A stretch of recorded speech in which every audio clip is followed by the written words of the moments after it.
Ya, terima kasih Anda masih bersama kami. Pemirsa, memasuki kenormalan baru, pemerintah akan membuka kembali kegiatan pariwisata di sejumlah daerah. Pemerintah akan berdiskusi dengan sejumlah kepala daerah dan tengah menggodok protokol kesehatan di lokasi wisata. Pemerintah tengah menggodok aturan protokol kesehatan di sektor pariwisata. Penggodokan protokol kesehatan ini menunggu pembahasan antara Kementerian Pariwisata dan Kementerian Kesehatan. Deputi Bidang Pariwisata dan Ekonomi Kreatif Kemenko Maritim dan Investasi Odo Manuhutu menjelaskan, pihaknya telah berkoordinasi dengan pemerintah daerah terutama yang masuk dalam daerah pariwisata utama terkait perkembangan penyebaran COVID-19 di daerah tersebut. Hal ini menjadi salah satu pertimbangan guna pembukaan pariwisata kembali di daerah tersebut. Dengan pembukaan kembali sektor pariwisata, Kementerian menargetkan 70% wisatawan domestik untuk datang ke destinasi wisata favorit.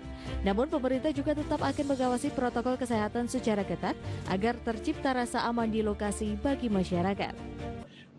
Sebetulnya yang mempunyai kepentingan kan bukan pemerintah, bukan saja pemerintah, tapi juga para pelaku industri. Jadi sebenarnya insentifnya ketika Anda menerapkan protokol ini, Anda menciptakan rasa percaya, trust bahwa destinasi atau hotel yang Anda siapkan atau restoran Anda siapkan aman bagi customer. Ketika Anda menerapkan protokol ini, tentu ini akan menjaga meningkatkan permintaan terhadap produk atau jasa yang diberikan oleh para pelaku. Pemerintah akan bekerja sama dengan beberapa daerah untuk meningkatkan pariwisata dan mengejar target 70% wisatawan domestik untuk datang ke wisata di daerah. Kampanye dari pemerintah daerah berupa wisata di kotanya saja akan dipromosikan untuk menarik minat wisatawan domestik. Dari Jakarta, Muhammad Olga, IDX Channel.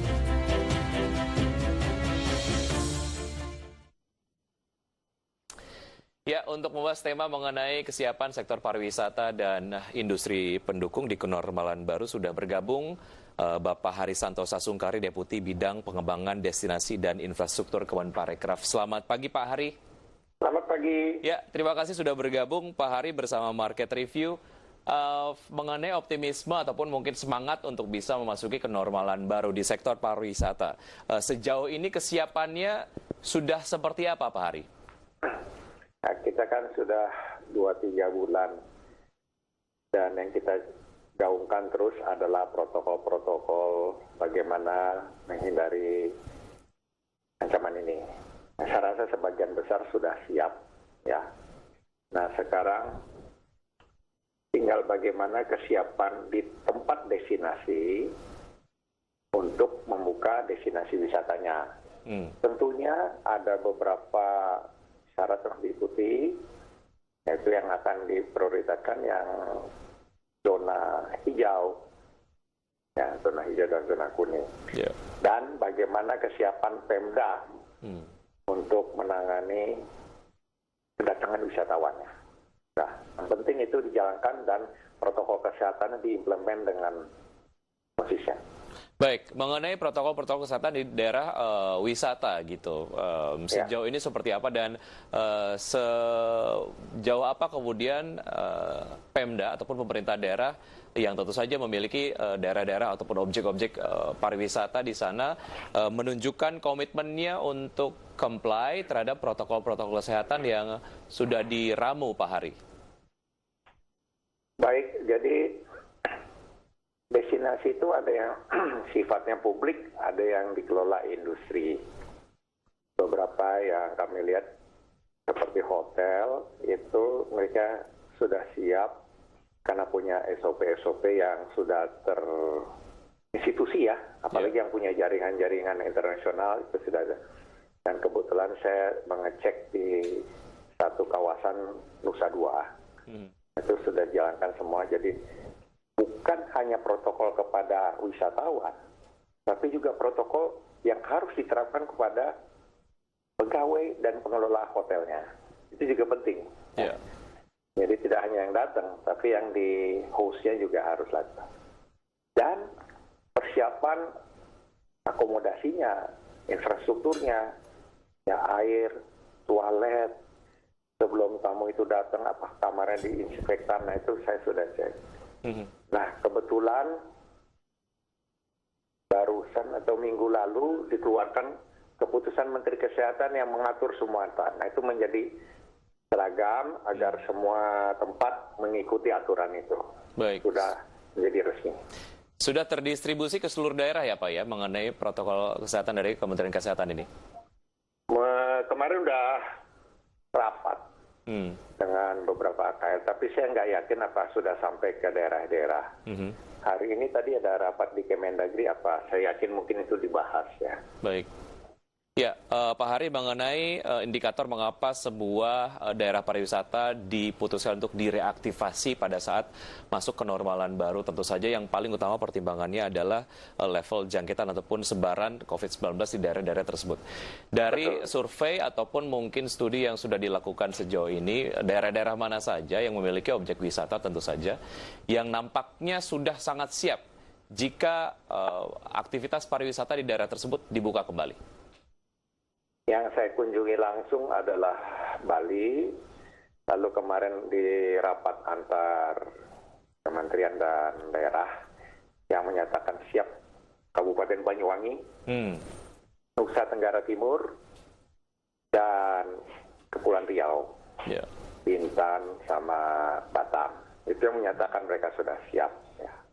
Baik. Menyusul daerah-daerah lain jika kemudian rapotnya sudah hijau ataupun kuning gitu ya. Tapi seperti yang Anda tadi sampaikan. Baik, Pak Hari, kita harus jeda sejenak. Kita akan lanjutkan usaha jeda berikut ini. Pemirsa tetap di Market Review, kami akan segera kembali.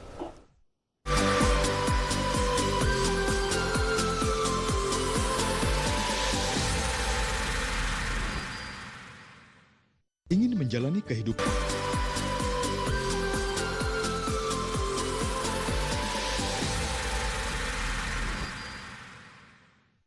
Kembali di Market Review, kita akan saksikan terlebih dahulu beberapa grafis yang sudah kami siapkan. Di antaranya adalah mengenai target kinerja pariwisata Indonesia di tahun 2020.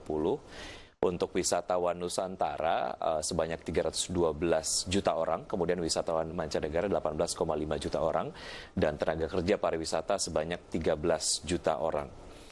Dan selanjutnya adalah ini mengenai pendapatan pariwisata dunia. Kita kemudian akan bandingkan di tahun 2019 dan juga 2020 secara proyeksi akan seperti apa. Nampaknya dari Asia, Eropa dan juga Amerika Utara, benua Asia mengalami koreksi yang cukup tajam dari 225,9 miliar US dollar menjadi 164,7 miliar US dollar di tahun 2020. Kemudian di Eropa sebanyak 212 miliar US dollar di tahun 2019 ke 177,7 miliar US dollar. Dan di Amerika Utara 181,1 miliar US dollar di 2019 ke 164,7 miliar US dollar di tahun 2020. Ya, nampaknya apa yang kemudian terjadi ataupun pengaruh dari pandemi COVID-19 tidak hanya terasa di Indonesia saja, di sektor pariwisata, di dunia juga demikian, Pak Hari. Secara kumulatif gitu untuk sektor pariwisata sendiri untuk kemudian mendapatkan gambaran sebetulnya bagaimana pandemi COVID-19 menimbulkan dampak di sektor pariwisata di Indonesia. Seperti apa dari data yang sejauh ini terkumpul, Pak Hari? Nah, ini itu tadi kan rencana yang dibuat tahun lalu sebelum ada COVID. Betul. Nah, ini ada koreksi. Kami 2020 tidak akan tercapai 18 juta wisatawan mancanegara. Kita koreksi di range antara 2,8 sampai 4 juta. Terus wisatawan domestik, wisatawan Nusantara yang direncana 310 juta, itu terkoreksi 120 sampai 140 dengan harapan destinasi bisa dibuka bulan Agustus ya. Nah, terus untuk 2021 juga tidak akan kembali seperti prediksi sebelumnya. Wisatawan mancanegara mungkin 4 juta sampai 7 juta paling bagus. Untuk kembali sampai nilai sebelumnya, kira-kira 17 juta kunjungan wisatawan mancanegara, itu akan terjadi di 2024. Ya, recovery itu lama, berdasarkan statistik beberapa kejadian katastrof di dunia. Kira-kira begitu. Jadi 2024 paling akan kembali normal seperti tanggal yang lalu. Begitu juga wisatawan domestik akan lebih cepat, ya mungkin di tahun 2023 akan mencapai 300 juta lagi.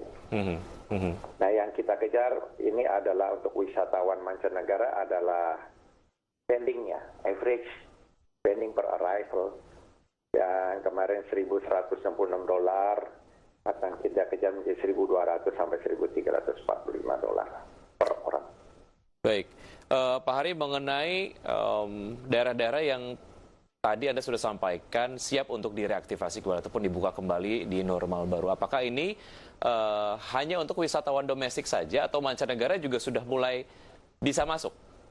Bertahap. Nih, saya kasih contoh yang Bali nih. Baik. Bali sangat prudent untuk melakukan strategi ini. 7 Juli dia akan buka intern Bali, jadi toko, restoran semua. Sekarang pun mereka sudah buka tapi hanya sampai jam 8, jam 9 malam. Nanti akan dibuka lebih panjang hanya untuk di dalam di tanggal 7 Juli. Dievaluasi, kalau dalam 2 minggu bagus, mereka akan buka untuk wisatawan domestik pada bulan Agustus. Baik. Lalu dilakukan evaluasi terus, jika itu bagus, kalau saya tidak salah mereka akan buka untuk wisatawan mancanegara bulan antara September Oktober. Jadi ada proses evaluasinya. Mereka sangat prudent. Ini di daerah yang saya bilang relatif paling siap ya. Baik. Saya rasa Banyuwangi juga seperti itu. Ya, mengenai sebaran infrastruktur kesehatan di daerah pariwisata di Indonesia, Pak Hari, apa yang sudah dilakukan agar keberadaannya betul-betul terjamin dan dapat digunakan secara maksimal? Sebenarnya saya tidak bisa menjawab secara ini karena ini ada di dalam ranahnya Kementerian Kesehatan. Baik. Ya, tapi kita selalu dan hampir tiap minggu kita rapat koordinasi ya dengan antara kementerian ini dan kita selalu nanya bagaimana distribusinya. Tapi data detailnya saya kurang paham. Ya, mengenai daerah-daerah pariwisata yang sebetulnya belum siap untuk dibuka. Jadi dari studi ataupun dari survei yang sudah dilakukan, apa yang akan dilakukan oleh Kementerian Pariwisata, tentu saja bekerja sama dengan kementerian yang lain agar di daerah pariwisata yang belum siap ini mereka dapat kemudian bersiap, melakukan persiapan secara cepat agar ya dapat dibuka kembali pada saat normal baru mengikuti daerah-daerah lainnya yang dikategorikan sudah siap. Nah, ini setelah tadi daerah-daerah yang disebut, tahap berikutnya di beberapa daerah banyak nih. Yang akan dibuka duluan adalah wisata alam. Nah, karena apa? Wisata alam yang risikonya sangat rendah dibandingkan wisata yang di dalam kota ya.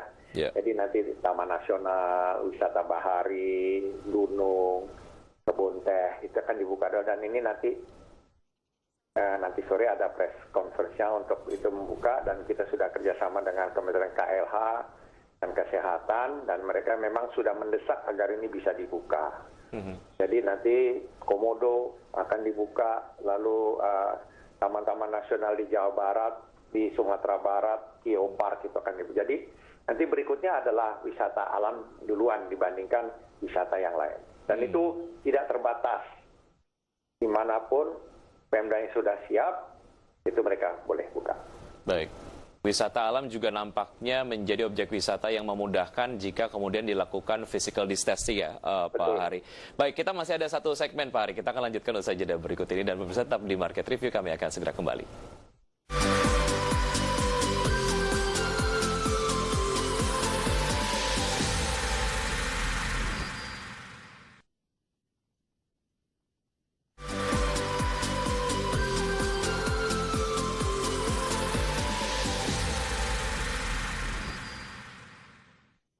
Terima kasih Anda masih bersama kami. Kita sudah sampai di segmen terakhir masih bersama Bapak Hari Santosa Sungkari, Deputi Bidang Pengembangan Destinasi dan Infrastruktur Kemenparekraf mengenai monitoring penerapan health protocol di daerah-daerah pariwisata. Pak Hari, nanti akan seperti apa?